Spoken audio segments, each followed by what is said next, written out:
Natural hair colour కోసం చూస్తున్నారా? అయితే Anoos henna and black expert వాడండి. శ్రీమాత్రే నమః. శ్రీ గురుభ్యో నమః. పరాభవనామ సంవత్సర శుభాకాంక్షలు. ఉగాది సంబంధించి ఉగాదిని పురస్కరించుకొని పంచాంగ శ్రవణంగా మనం భావించి ద్వాదశ రాశుల వారికి కూడా ఎలా ఉండబోతుంది అనేటువంటి విషయాన్ని తెలుసుకుందాం. ముఖ్యంగా ఉగాది అంటే యుగమునకు ఆది. అయితే ఈ ఉగాదికి మొత్తం 60 సంవత్సరాలు ఉంటాయి. ఈ 60 సంవత్సరాలకు పేర్లు ఎలా వచ్చాయనుకుంటారు? చాలా తక్కువ మొత్తంలో అసలు ఈ పేర్లు, ఈ 60 సంవత్సరాల పేర్లు ఎలా వచ్చిందో చెప్దాము. నారద మహామునీశ్వరులకు విష్ణుమూర్తి దగ్గరికి వెళ్ళినప్పుడు ఆయన దగ్గరికి వెళ్ళి అన్నారనమాట, ఈ వివాహం ఏంటండి, పెళ్ళి ఏంటి, వ్యవస్థ ఏంటి, ఈ యొక్క మానసికమైన ఒత్తిడి ఏమిటి, ఎందుకు అవసరమా అంటే, సరే నారద అవన్నీ తర్వాత కానీ నాకు ఒకసారి భూలోకానికి వెళ్దామని తీసుకొని వెళ్ళారంట నారదుల వారిని. భూలోకానికి వెళ్ళిపోతే భూలోకానికి వెళ్ళిన తర్వాత నాకు దాహం వేస్తుంది అంటే నారదుల వారిని పిలిచి నాకు దాహం వేస్తుంది నీళ్లు తెమ్మంటే ఒక సరస్సులోకి వెళ్తే నారదుల వారు పొంగిపోయారు. ఆహా ఎంత బాగుంది సరస్సు అని ఆ నీళ్ళలోకి మునిగిపోయారనమాట స్నానం చేద్దామని. మునిగి లేచేసరికి స్త్రీ రూపాన్ని దాల్చి ఆహా నా శరీరం ఎంత బాగుందని నారదుడు అన్న విషయాన్ని మర్చిపోయి అక్కడ ఉన్న ఉద్యానవనంలో సంచరిస్తుంటే ఒక రాజు చూసి మోహించి ఈ నారదుడు స్త్రీ రూపంలో ఉన్న నారదుడిని పెళ్లి చేసుకున్నాడట. అలా పెళ్లి చేసుకుంటే వాళ్ళిద్దరు కలిపి 60 మంది సంతానం కలిగింది. ఆ 60 మంది సంతానము రాజుతో కలిసి యుద్ధం వచ్చినప్పుడు పోయి యుద్ధం చేసి రాజు చనిపోయాడు, ఆ 60 మంది సంతానం కూడా చనిపోయారు.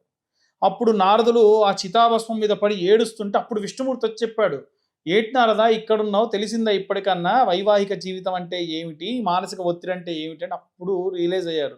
ఆహా ఇదంతా విష్ణుమాయ అనుకున్నారు. కానీ మానస పుత్రులుగా జన్మించారు కదా, ఆ 60 మంది కూడా ఈ 60 సంవత్సరాల పేర్లు విభవ, ప్రభవ, ఈ ప్లవనామ సంవత్సరము, విరోధినామ సంవత్సరం, ఈ పేర్లన్నీ కూడా నారదుల సంతానం. కాబట్టి బ్రహ్మదేవుడిని అడిగి వరం పొంది ఈ తెలుగు సంవత్సరాలు, ఈ యొక్క హైందవ ధర్మంలో ఉన్న సంవత్సరం పేర్లన్నీ కూడా నా పుత్రుల పేర్లు పెట్టు అని చెప్పి పెట్టించారు.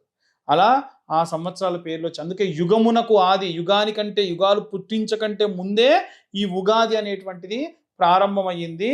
అలాంటి ఉగాదిలో ఈ సంవత్సరం పరాభవనామ సంవత్సరంలో గురువు రాజుగా వ్యవహరిస్తూ ఉన్నాడు, కేతువు మంత్రిగా వ్యవహరిస్తూ ఉన్నారు. గురువు రాజుగా ఉన్నందుకు మనమంతా కూడా మానవాళికి ఎన్నో గుణపాఠాలు వస్తాయి.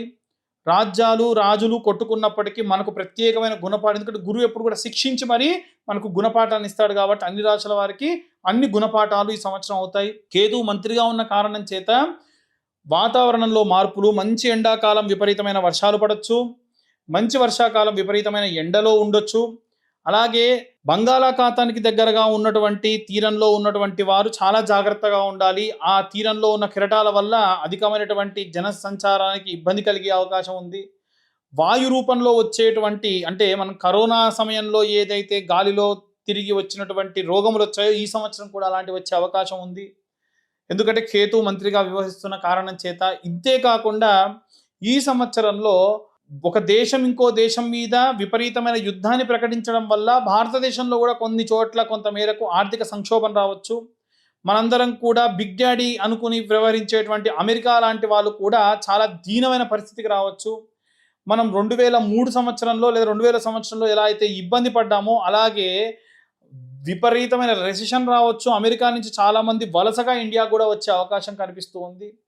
దయచేసి ఇక్కడి నుంచి దూర ప్రాంతాలకు, అమెరికాకు వెళ్ళాలనుకునే వాళ్ళు ఆపండి. కావాలంటే లండన్ లాంటి చోటికి కానీ యూరోపియన్ కంట్రీస్కి వెళ్ళాలని అనుకోండి, దానివల్ల లాభమే తప్ప నష్టం లేదు. ఇక విశేషంగా ఈ పరాభవనామ సంవత్సరంలో ద్వాదశ రాశుల వారికి కూడా ఎలా ఉండబోతుంది అనేటువంటి విషయాన్ని ఇప్పుడు మనం తెలుసుకుందాం. ప్రప్రథమంగా మేషరాశి. మేషరాశి వారికి సంబంధించి ఈ సంవత్సరంలో ఆదాయం 11, వ్యయం 5, రాజ్యపూజ్యం 2, అవమానం 4.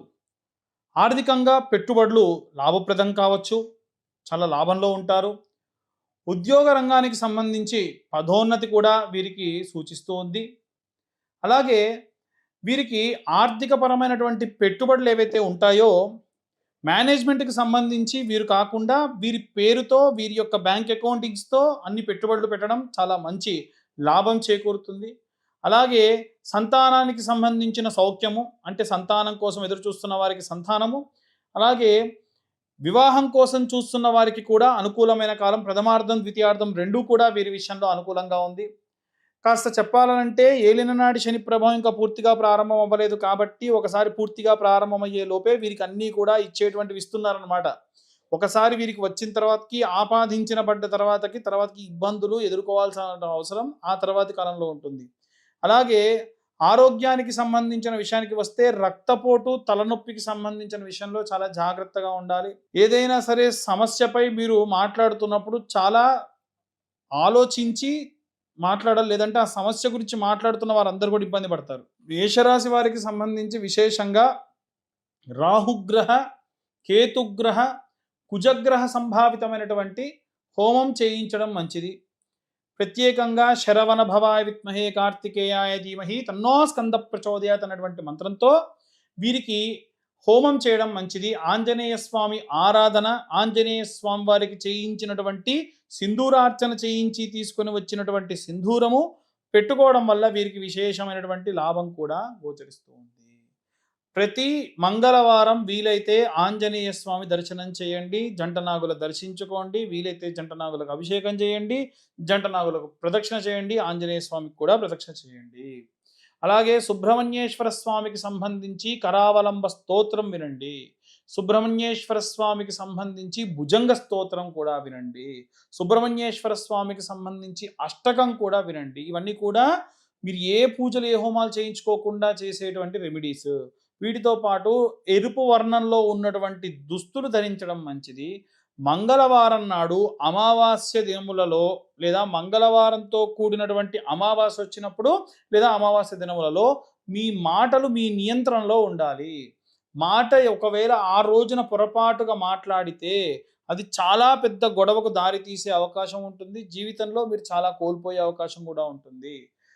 మసాలాలు కానీ కారాలు కానీ అధికంగా తినేటువంటి అలవాటు ఉన్నటువంటి వారు తగ్గించుకోండి. దానివల్ల ఆరోగ్య సమస్యలు అధికంగా వచ్చేటువంటి అవకాశం ఉంది. మేషరాశి వారికి సంబంధించి గురువు గోచారంలో ఆదాయ మార్గాల విషయంలో చాలా అనుకూలంగా ఉన్నాడు.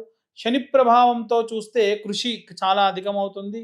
అలాగే వీరికి ఏదైతే ఫలితం కోసం ఆశించి పనులు చేస్తూ ఉంటారో వీరు ఆశించిన స్థాయికి ఆ ఫలితం ఉండదు. ఎప్పుడూ కూడా మనం ఫలితాన్ని ఆశించి పనులు చేయకూడదు. అలాగే రాహు సంచారముచే మాటలలో జాగ్రత్త అవసరం. ఉద్యోగములలో కొత్త బాధ్యతలు నిర్వహించేటువంటి అవకాశం ఉంటుంది. కుటుంబంలో కూడా కాస్త బాధ్యతలు ఎక్కువవుతాయి. ఇప్పటి వరకు కూడా మీ యొక్క పిల్లలు వివాహము, మీ పిల్లలకు సంబంధించిన పెళ్లిళ్ళు చేయాలనుకునేటువంటి వాళ్ళు ఎవరైతే ఉంటారో వారికి కొత్త బాధ్యతలు అంటే మనవళ్ళు మనవరాళ్ళు కూడా పుట్టే అవకాశం ఉంది మేషరాశి వారికి. అలాగే చాలా సాహసోపేతమైనటువంటి కార్యక్రమాలు ఈ మేషరాశి వారు చేస్తారు. కోపాన్ని నియంత్రించుకోవడం చాలా మంచిది.